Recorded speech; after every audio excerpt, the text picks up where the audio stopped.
Welcome to Centinela de Cristo. Blessings. This is Pastor Luis Luciano from Oklahoma. Monday, April 28th. Daniel chapter 2.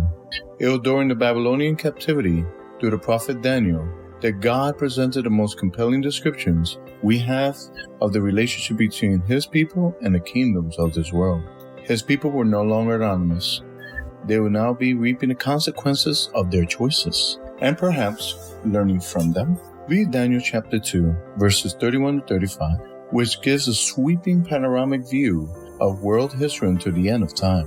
What important truths can we learn from this amazing prophecy?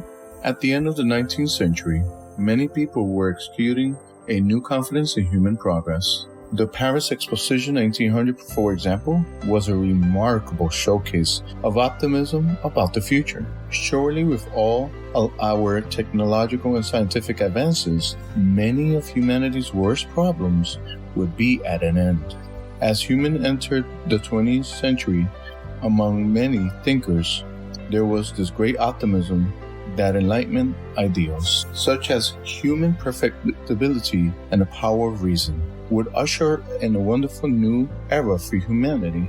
World War I, however, quickly shattered those dreams, and by the end of the 20th century, we have lost more than 200 million people to warfare. We may have advanced in technological sense, but certainly not in a moral one. To paraphrase Dr. Martin Luther King Jr., we have guided missiles but misguided men, and that's a very scary combination.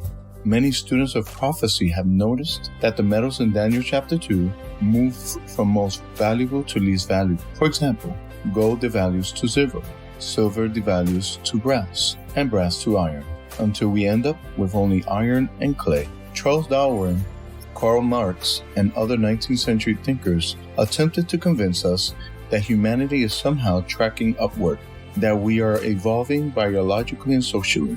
And though in some ways human existence has improved, at least at a physical level, who actually looks ahead to the future of this world, as it is now ruled and governed with much optimism about peace, security, and prosperity? Jesus warned, "And you will hear wars and rumors of wars, for nation will rise against nation, and a kingdom against kingdom, and there will be famines, pestilences, earthquakes in various places." Matthew chapter 24, verse 6 and 7. Despite these warnings, how can we draw comfort from knowing that we have been warned beforehand about